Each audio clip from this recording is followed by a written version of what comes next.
If you thought reality TV drama had limits, think again. Because what exploded in Atlanta this time wasn't just shade, wasn't just rumors, and definitely wasn't just cameras rolling. This was betrayal colliding with silence, reputations cracking in real time, and Kandi Burruss standing at the center of a storm she never publicly agreed to enter.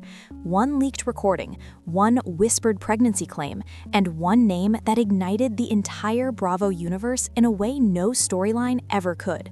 Todd. The internet didn't just react, it froze, recalculated, and then erupted. Fan pages stalled mid-scroll. Group chats lit up like emergency lines. Blogs rushed to post first, not stopping to ask if they should, because when a secret tape surfaced and 4 words were allegedly heard, "I'm late and it's Todd's," timelines didn't respond calmly, they detonated. And suddenly, Porsha Williams wasn't just trending, she was being dissected piece by piece. Every old clip resurfaced, every smile replayed, every side-eye reframed as foreshadowing. Meanwhile, Kandi watched her marriage turn into a public crime scene in real time, with millions of strangers acting as jurors. So ask yourself this, if you were in her position, same marriage, same betrayal, same public humiliation, what would you do? Stay silent, explode, or burn everything down to protect what's yours? Because this story doesn't start with the leak, it starts long before that, and the deeper you go, the uglier it gets.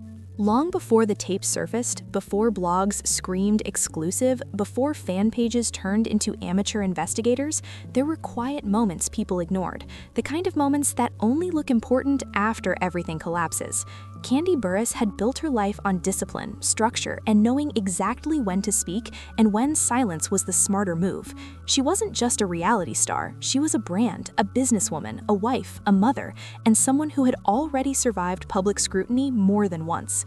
Insiders say the tension didn't start online at all. It began off-camera, in rooms where microphones were off, but energy still lingered.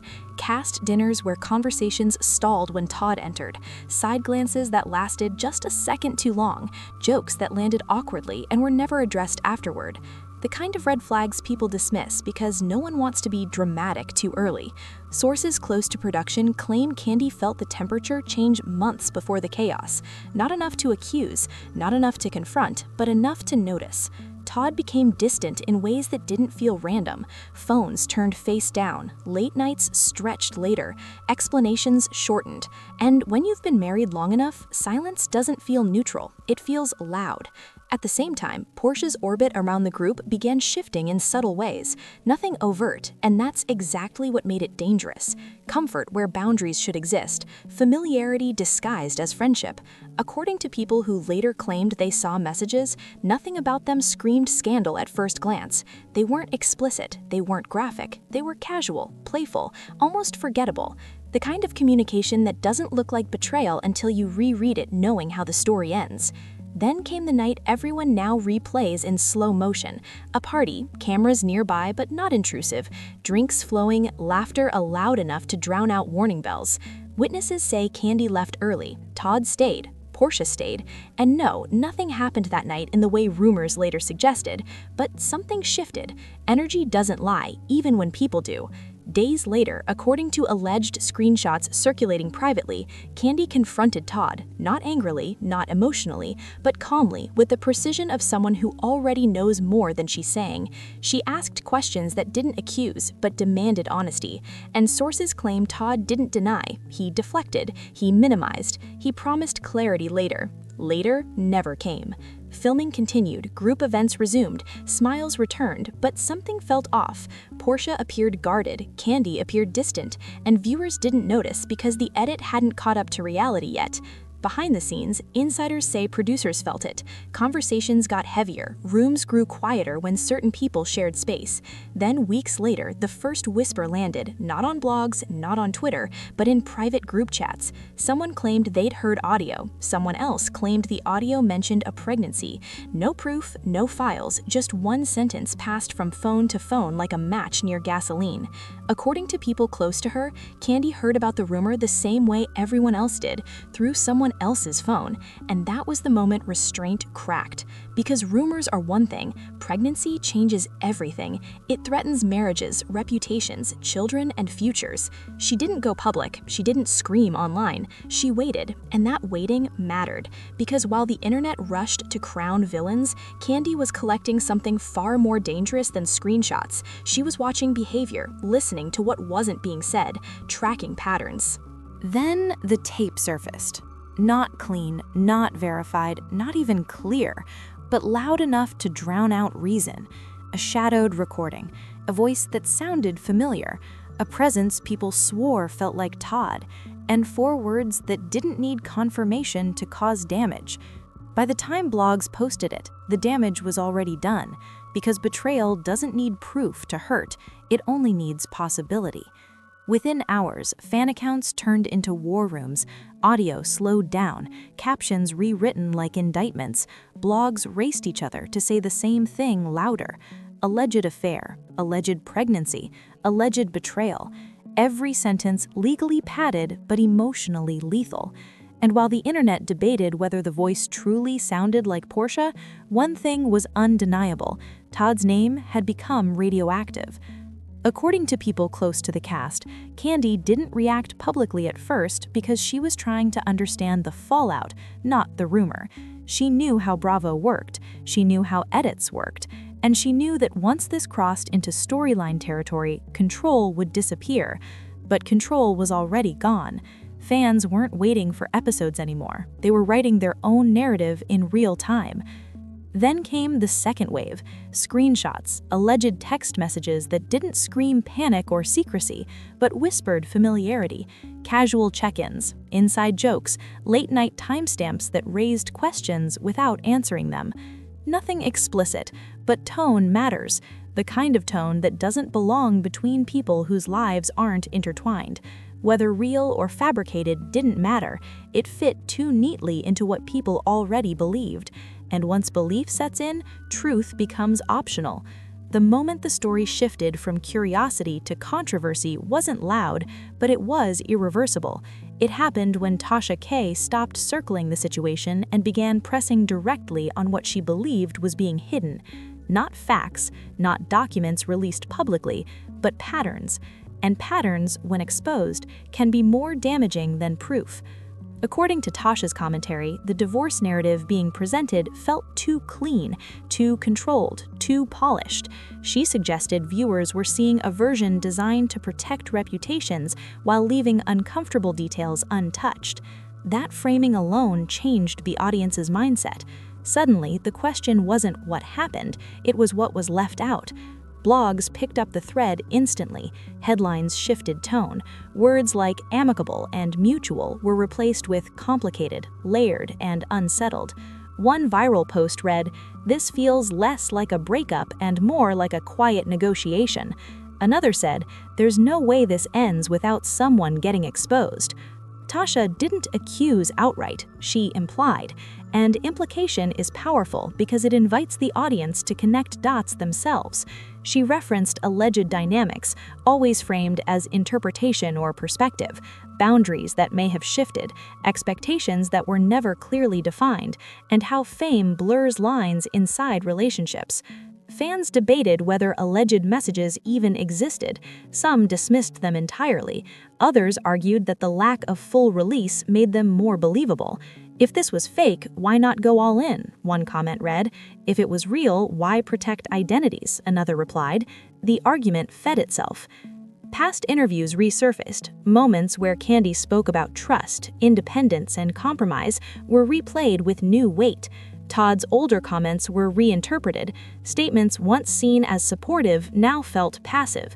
Silence once read as respectful now felt strategic. None of this proved anything, but it reshaped perception. Sarcasm entered the conversation as coping. One viral tweet joked, "Because nothing screams loyalty like 'we never discussed rules.'" Humor didn't soften the blow, it sharpened it. Reaction from inner circles, real or alleged, added another layer. Anonymous accounts claimed disagreements behind the scenes, advisors not aligned, friends choosing sides quietly. None confirmed, but repetition made them feel familiar. Familiarity breeds belief. However, Atlanta didn't just burn that night. It felt explosive, like the city itself was bracing for impact.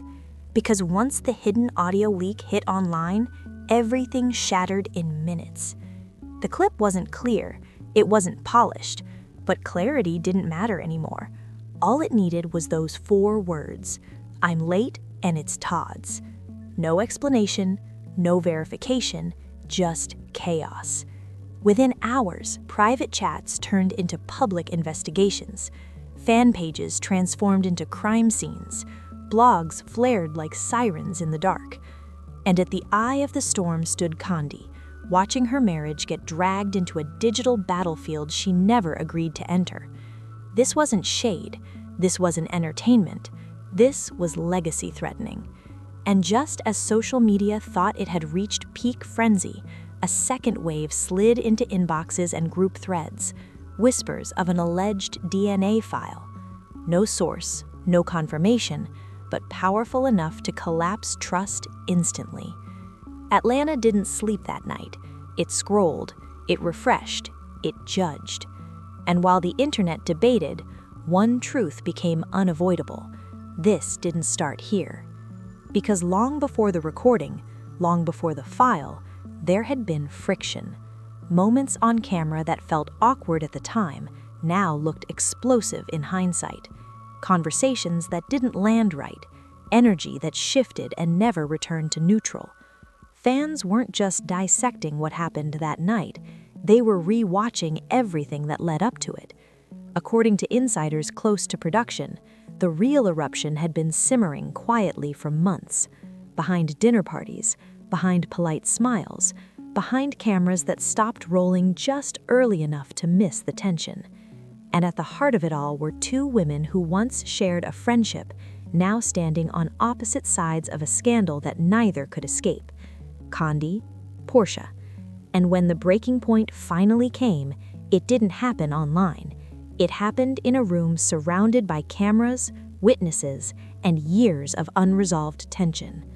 "I can't stand the fact that she keep lying, though," one voice rang out.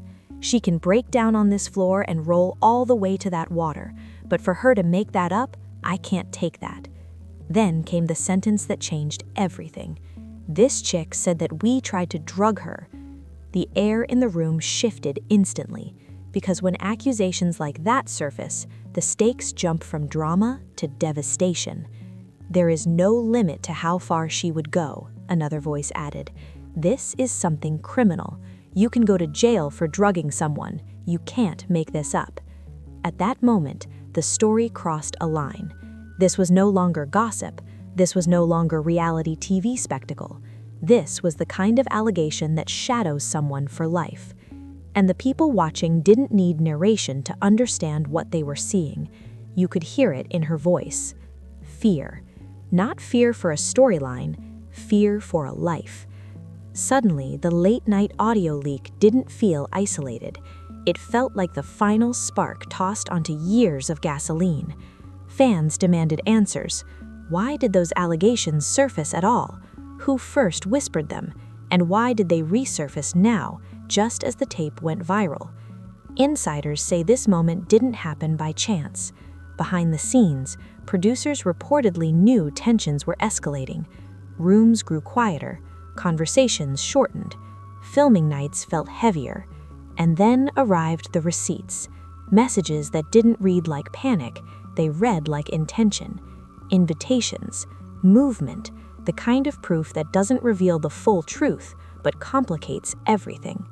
Which is why, for Kandi, the tape wasn't just shocking, it felt painfully familiar, like a cruel echo of public betrayals and private wounds she says she had already endured. When all of that collided, a person either crumbles or erupts. Kandi did both. As filming continued, no one could stop the emotional avalanche once it began. This chick tried to turn it around and said that we tried to drug her. You told someone you were going to drug me and take me to a safe junction. Leave the drug thing alone. That ain't surface shade. That's deep, deep lies. I will sue your ass if you keep saying it. I got kids. Don't try to ruin my life, my business, everything." The room went silent. Not casual silence, heavy silence, the kind that comes after something irreversible lands. That was the moment the footage stopped feeling like reality television and started feeling like a family unraveling in public. Then came the moment no editor could soften. No music, no confessionals, no framing. Kandi rose. Not dramatic, not staged, just done. When she stepped toward Porsha, it wasn't for the cameras, it wasn't for a storyline. It was betrayal moving towards its origin. Voices erupted, security rushed in, names shattered through the air like glass. And somewhere between shock and panic, the cast realized this wasn't getting resolved by episode's end. When Todd finally appeared, the room didn't react. It froze. Because when he spoke, it wasn't as a persona, it was as a man staring at the possibility that nothing in his world was intact anymore. If that baby is mine, everything falls apart. No soundtrack, no cutaway, just truth detonating with nowhere to land. Kandi didn't scream. She didn't lunge. She sank. Because betrayal doesn't always look like rage. Sometimes it looks like loss. As security separated them and producers shouted "cut," one thing became painfully clear. This story doesn't end with who's right, it ends with who survives. And just when it felt like the worst had already happened, a producer leaned toward another and whispered 5 words that would reignite the internet all over again. "We have another tape, and this one exposes everything." Black screen. The cameras stopped rolling, but the fallout didn't. By sunrise, Atlanta wasn't asking what happened anymore. It was asking what's real and what's staged. Screenshots multiplied overnight. Voice notes leaked into private chats. Anonymous accounts appeared claiming they knew everything. And one word hovered over it all like a weapon: pregnancy. Not as fact, not as proof, but as leverage. 2 sides formed instantly. One believed everything, the other believed nothing. Producers stayed silent, the network vanished, lawyers entered the room, filming reportedly stalled. And when reality television goes quiet like that, it's usually because something real just walked in. By day 2, the story stopped being about one night. It became about patterns. Years of footage recut as evidence, coincidences trending, silence interpreted as strategy. No statements, no denials. And silence at this level is never accidental. Then came the warning that sent shockwaves through private circles. There's more that hasn't aired yet, and it's worse. Reddit exploded, Twitter spiraled, TikTok turned into a courtroom. Fans weren't asking if there was another tape, they were asking what was on it. And when the so-called new audio surfaced, it didn't explode, it chilled. Calm, controlled, strategic. And that terrified people more than chaos ever could, because chaos is accidental, planning is not. As speculation peaked, the conversation shifted from entertainment to consequence. Todd's public appearances became rare and controlled. When he did appear, it was brief. No emotional statements. Supporters framed it as discipline. Critics called it avoidance. In a scandal driven by interpretation, silence became its own narrative. Kandi's response was watched even more closely. She continued working, performing, showing up where expected. Some praised her strength, others saw survival mode. The emotional cost was visible to those paying attention, not in words, but in posture, in tone, in the careful way she navigated public space. Commentators began discussing broader themes: power imbalance, emotional labor, fear of aging out of relevance, the pressure to compromise boundaries for stability. Viewers projected their own experiences onto the story, which kept it alive. Online, the narrative fractured into camps. Some believed Todd was being unfairly judged by speculation. Others believed the speculation was a response to years of imbalance. No one convinced the other, but the debate itself fueled momentum. Redemption entered the conversation quietly. Could there be one? For whom? Some hoped transparency would heal the narrative. Others argued the damage was done. One viral comment summed it up perfectly. The internet doesn't wait for facts, it waits for feelings. As weeks passed, intensity softened, but questions remained. The story shifted from breaking news to cultural reference. People stopped asking for updates and started asking what lessons could be drawn about relationships, fame, and silence. The most striking part of the aftermath was what didn't happen. No dramatic confession, no explosive confrontation, no definitive revelation. Just distance, space, an unresolved ending that felt more real than any scripted finale. In the end, this wasn't just a divorce. It became a case study in how private relationships collapse under public scrutiny, how narratives are shaped by implication and silence, and how perception hardens faster than truth. Kandi didn't disappear, but she stepped back. Todd didn't explain, but he endured. Tasha didn't conclude, but she ignited a conversation that won't fade. And the audience was left with unanswered questions, not because the truth didn't exist, but because real life rarely delivers it cleanly. So now it's your turn. If you were in that position, marriage under a microscope, every move dissected, every silence questioned, what would you do? Speak up and risk everything, or stay quiet and let the noise pass? Do you think this story has been misunderstood, or are we only seeing the beginning of something bigger? Drop your thoughts in the comments. This conversation isn't one-sided, and your perspective matters.